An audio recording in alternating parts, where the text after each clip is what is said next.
guys, so today I am going to be replacing my alternator.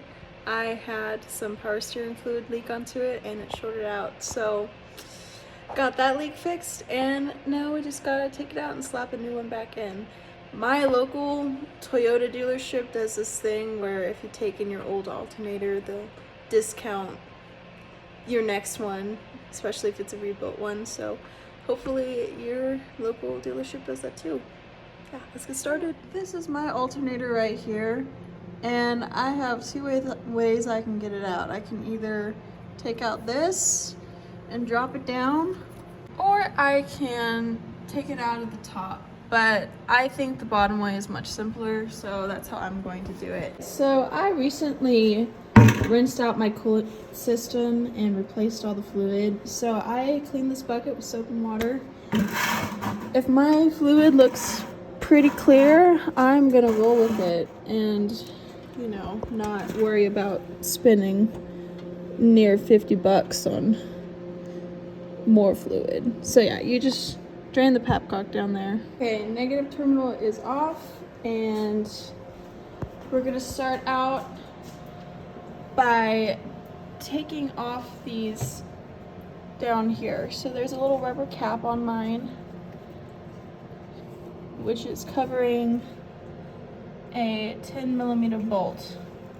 And this black part right here was really fragile, so just be careful not to crack anything or use too much mustard. Okay, take that off. Let's move it to the side. There's a plug at the back. It's kind of hard to see, but it's this black thing right here. This is that clip out of there. It went in like this, so the little clip was on the bottom side, if that helps. And next, we are going to loosen the screw on this bracket down here so we can slip that belt off. Okay, so sorry about the shaky camera, but you just get the 12mm. This one's got a little bit of mustard on it. There we go. And loosen that. Okay, now it's coming. So that's that one. It's got this nice fat washer on it. And then next, we're going to take out this bolt right here. I'm going to go ahead and loosen it, which I do need both hands for, so you won't get to see it, but we'll put a wrench back here, and then your socket on this one, because it kind of locks. Okay, now that the fluid's all done draining out of the papcock up there, I'm going to disconnect this hose at this back one, and I'm also going to loosen this so I can just twist it down, because we don't need to take it all the way off, we just need to get that alternator out. Okay, now that this hose is off, I have all the space here to bring the alternator down. So I'm going to slip this belt off. Try to get a better view for you. Okay, the belt's off, just dangling. This is the only thing holding it in right now, so I need both hands, but I'm going to take this out. This thing can kind of be a pain to get out all the way sometimes, so we might have to ugga-dugga, but you know, you got it. And just take it out.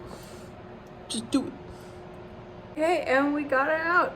So I'm gonna run to the Toyota dealership and get my new one. Okay, so we're gonna do some finagling. Make sure this black cap stays on there. Okay.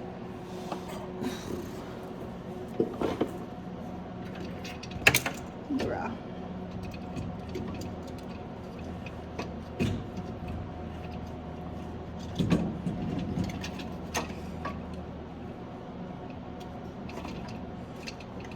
Okay. And get those holes lined up. Move it around. And such a long bolt.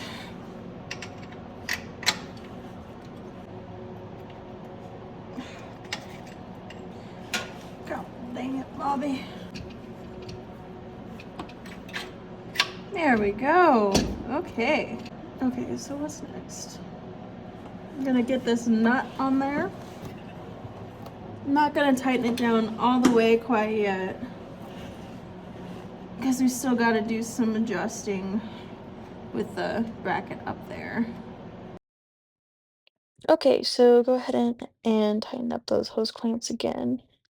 And then next we're gonna put that bracket bolt back in. The hole can kind of be hard to get in at first, so I had to leverage it with the screwdriver. I mean, leverage the alternator a little bit just so the hole lined up better.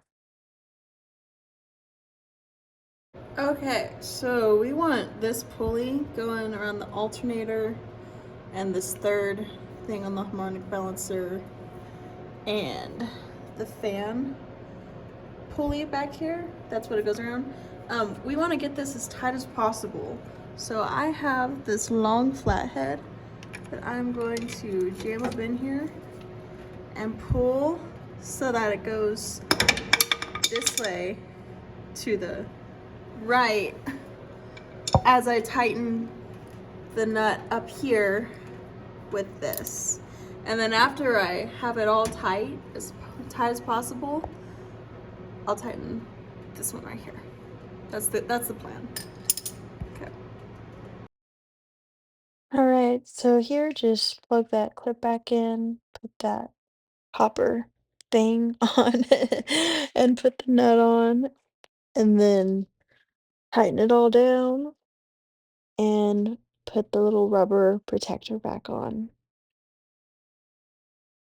And fill it back up with coolant, and then next we're going to burp the coolant system. Okay, so since we took all that coolant out and we put it back in, I have it parked on an incline, and we're kind of trying to get all the air bubbles out and putting more coolant in, but looks like she's almost done. He hasn't really been bubbling up or steaming at all, so let it run for about 15 minutes and we're kind of good.